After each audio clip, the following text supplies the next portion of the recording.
Merci Monsieur le Président, Monsieur le Ministre, chers collègues. Il était temps de venir corriger cette erreur majeure du gouvernement Sarkozy. Une législation de spoliation, source de grandes injustices pour les propriétaires qui sont loin d'être systématiquement de riches spéculateurs, comme j'ai pu l'entendre. Il est d'ailleurs assez surprenant d'entendre le gouvernement, dans le discours, relativiser le squat des bâtiments inoccupés, quand bien même l'occupation serait évidemment moins nuisible pour le propriétaire qu'une violation de domicile. Il est regrettable que l'actualité législative soit trop souvent rythmée par les scandales médiatiques, comme si la bonne image du politique était plus urgente que le bien-être de nos concitoyens. Car c'est bien le comportement sans scrupule des squatteurs de la maison de Marivonne, fort de la loi Dallot, qu'ils avaient d'ailleurs accrochée sur la porte, qui nous impose d'agir.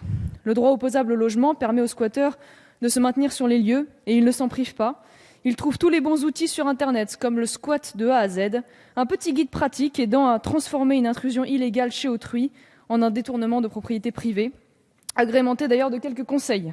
Changer la serrure de la porte d'entrée, s'envoyer par la poste des lettres à l'adresse du bien squatté, etc., etc. Ces associations qui font l'apologie du squat agissent d'ailleurs en toute impunité dans leur entrave aux droits de la propriété, et pourtant leurs conseils font d'elles les complices des squatteurs et des réseaux dont la proposition malheureusement ne traite pas. Ces associations qui, telles que le relevait la Cour des comptes dans un rapport sur l'accueil et l'hébergement des demandeurs d'asile, sont parfaitement rodées aux failles du droit. Ainsi, la maison de Marivonne s'est transformée en forteresse anarchiste. Un jardin entouré de barbelés, des tessons de bouteilles plantés sur le muret, les occupants illégaux ne pouvant être contraints de libérer les lieux que par une décision de justice, selon l'article 61 de la loi du 9 juillet 1991, votée par la gauche.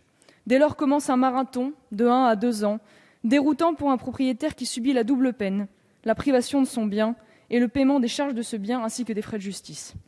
Le propriétaire va devoir faire appel à un huissier afin de prouver que son bien est occupé et recueillir l'identité des occupants.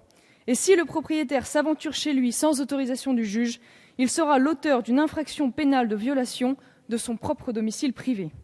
Après décision du juge, les squatteurs ont 2 mois pour répondre au commandement de quitter les lieux et obtenir un délai pouvant courir jusqu'à 1 an.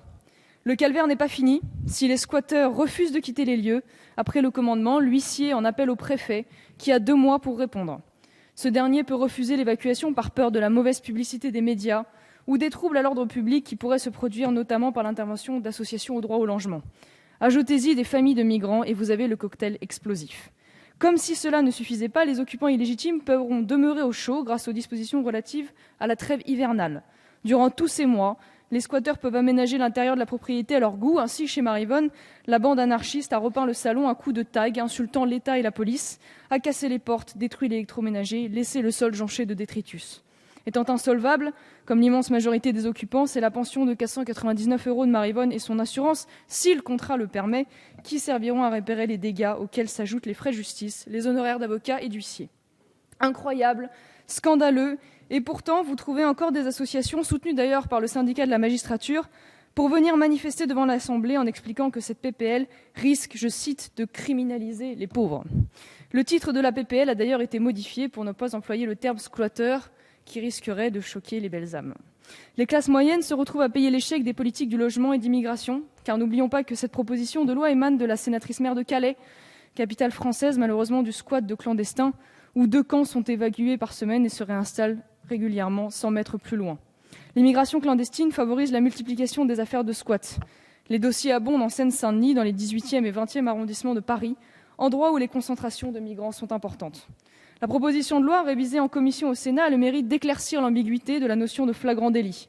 Le rapporteur souligne à juste titre que le délit de flagrance, à l'article 53 du Code de procédure pénale, ne fixe pas de délai pour constater le délit comme flagrant. Les 48 heures sont une durée non inscrite dans le Code, mais appliquée par l'administration, craignant une censure des juridictions qui n'ont pas suivi ce raisonnement. Par conséquent, vous avez choisi d'éclaircir l'article 226-4 du Code pénal en dissociant l'introduction et le maintien dans le domicile, ce dernier sanctionné en soi, sans besoin qu'il s'accompagne de voies de fait ou menaces. Ainsi, le délit continu permettra une intervention rapide des forces de l'ordre en passant par le procureur de la République et non par l'intervention du préfet, plus lourde et plus longue. L'article initial, tendant à instaurer un délai de flagrance de 96 heures, ne réglait pas les intérêts du propriétaire si ce dernier s'absentait plusieurs jours de son domicile. Je voterai donc cette loi, même si je pense que la peine devrait être réévaluée pour accentuer l'effet dissuasif au vu de la multiplication des cas et priver les squatteurs du bénéfice du droit au logement. Je vous remercie.